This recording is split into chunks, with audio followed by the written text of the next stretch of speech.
اللہ کے قرآن کو ماں کے ساتھ گندی گالی جو ہے اسے جوڑ کر قرآن کی آیت بنا کر پڑھنا اور اسے میڈیا پر وائرل کرنا.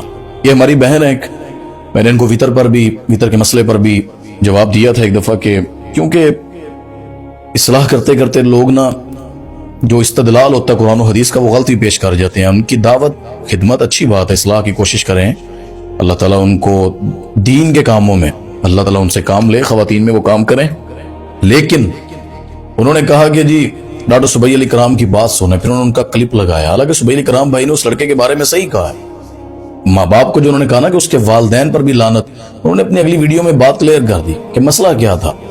وہ ٹھیک ہے الفاظ کہہ بھی دے تو انسان رجوع کر لیتا ہے، لیکن جو ماں باپ ایسی اولاد کو بھی سپورٹ کریں اور اس کی اصلاح کا بھی پہلو نہ بنائیں پھر تو ان پر بھی لعنت.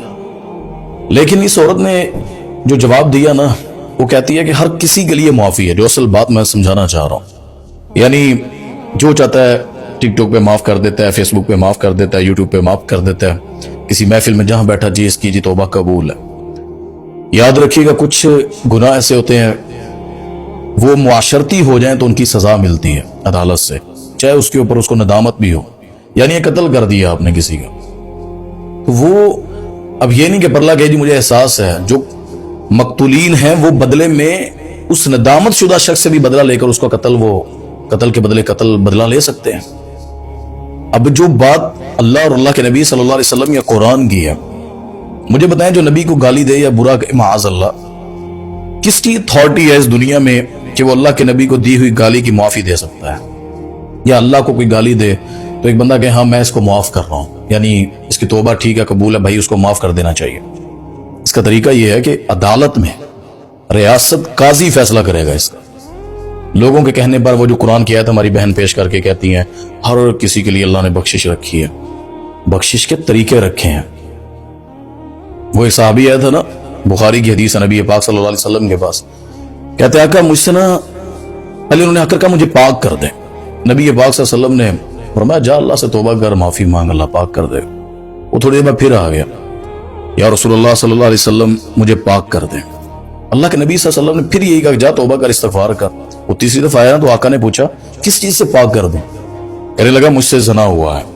رسول اللہ صلی اللہ علیہ وسلم نے صحابہ سے کہا سونگو اس نے شراب تو نہیں پی ہوئی، یعنی شراب کی وجہ سے نشہ تو نہیں چڑھا ہوا، نشہ کیا ہوا ہے؟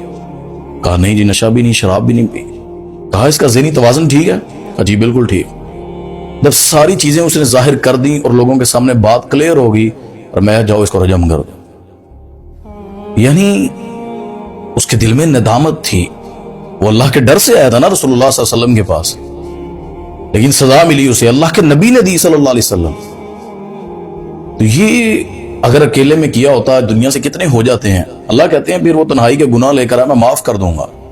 لیکن جو معاشرتی طور پر ویڈیو بنا کر ایسے کفار کو خوش کرنے کے لیے یا شیاطین یعنی ان کو خوش کرنے کے لیے وہ ایسا کام کر جائے اور بعد میں کہے کہ نہیں جی معافی دے دیں مجھے، معافی عدالت سے مل سکتی. قاضی بیٹھے گا، پاکستان کی عدالتیں معاف کریں گی. لوگوں کو یہ اتھارٹی نہیں ہے کہ کوئی بھی ویڈیو بنانے والا جس کے فالورز ہوں وہ فیصلہ کر دے کہ جس کی معافی ہو چکی ہے، توبہ ہو چکی ہے. تو کچھ فیصلے اللہ تعالیٰ نے، کچھ اصول جو ہیں وہ اسلامک لحاظ سے شریعت کے وہ قاضی کو، عدالت کو، ریاست کو دیے ہیں. حضرت علی رضی اللہ تعالیٰ عنہ جب گواہ پیش کرنا تھا نا اپنے مخالف کے لیے تو گواہ آئے تھے، بیٹا آیا ان کا غلام لے آتا ہوں، فرمایا نہیں یہ تو آپ اپنے گھر کے ہیں. قاضی نے فیصلہ کیا تھا کہ گواہ باہر سے چاہیے. یعنی شریعت میں یہ نہیں ہے کہ کون کس رتبے پر کس طرح نیک ہے، کتنا کیا ہے.